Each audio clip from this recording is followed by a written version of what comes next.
এই নির্বাচন কমিশনারের মেরুদণ্ডের কশেরুকা ঠিক করতে আমরা আসছি। নির্বাচন মানুষের মেরুদণ্ডতে 32টি কশেরুকা থাকে, তো এদের সম্ভবত এক পাশ ক্ষয় হয়েছে, এজন্য এরা কায়াত হয়ে পড়ে যাচ্ছে। আমাদের শাহজালাল বিজ্ঞান প্রযুক্তি বিশ্ববিদ্যালয়ের ইস্যুটা হলো 3 নাম্বার ইস্যু।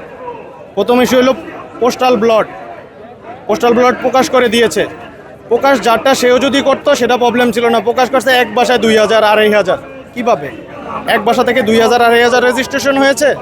নির্বাচন কমিশনকে এটা যাচাই বাছাই করে পাঠায়নি, নাকি কোনো নির্দিষ্ট পার্টিকে নির্বাচন কমিশন অতিরিক্ত পোস্টাল ব্যালট পাঠিয়ে দিছে?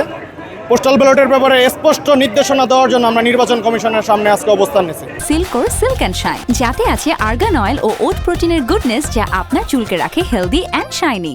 আমরা অবস্থান নিয়েছি যখন সারা বাংলাদেশ এখন নির্বাচন কমিশনের অধীনে থাকার কথা। নির্বাচন কমিশন যেই ডিরেকশন দেবে, আইন শৃঙ্খলা পরিস্থিতি ওই দিকে চলবে, বাহিনী ওই দিকে যাবে।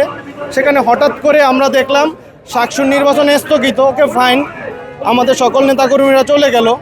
আকস্মিক ছাত্রলীগের সাবেক নেতারা, এখন কথিত যে ভিপি হয়ে গেছে বিভিন্ন জায়গায়, তারা এসে মব ক্রিয়েট করে নির্বাচন কমিশনকে ডাইভার্ট করে ফেলছে। তাহলে একজন ভিপির কাছে নির্বাচন কমিশন কি পরাজিত হয়েছে? আমি আপনার মাধ্যমে ওই বট আইডিদেরকে জানতে চাই যে নির্বাচন কমিশন যদি একজন ভিপির কাছে পরাজিত হয়ে যায়, তাহলে সারা দেশে তারা 12 তারিখে নির্বাচন কীভাবে পরিচালনা করবে? তাহলে কি এই নির্বাচন কমিশনার জামাত অধ্যুষিত নির্বাচন কমিশনার? এটা কি নিরপেক্ষ নেই? আমরা নির্বাচন কমিশনকে আহ্বান জানাচ্ছি তারা যেন তাদের নীতিগত যে সিদ্ধান্তগুলি আছে এই সিদ্ধান্তর ক্ষেত্রে অটল থাকে। এবং দ্বৈত নাগরিক নিয়ে বিএনপিকে নানা রকমভাবে উস্কানি দেওয়া হচ্ছে।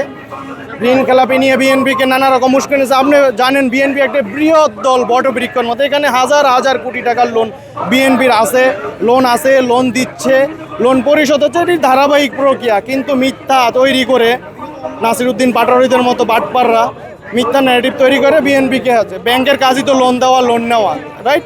তো সেখানে লোন আছে। একজন যে ঋণ খেলাপি না, তাকেও ঋণ খেলাপি, মানে ওই যে বট বাহিনী ফেসবুকে প্রোপাগান্ডা চলছে। আমরা নির্বাচন কমিশনকে আহ্বান জানাচ্ছি তারা যেন সোশ্যাল মিডিয়া মনিটরিং করে তাদের যে সাইবার সিকিউরিটি অর্ডিন্যান্স আছে সেটার আলোকে ব্যবস্থা নেয়। এটাও আমাদের অন্যতম একটা দাবি।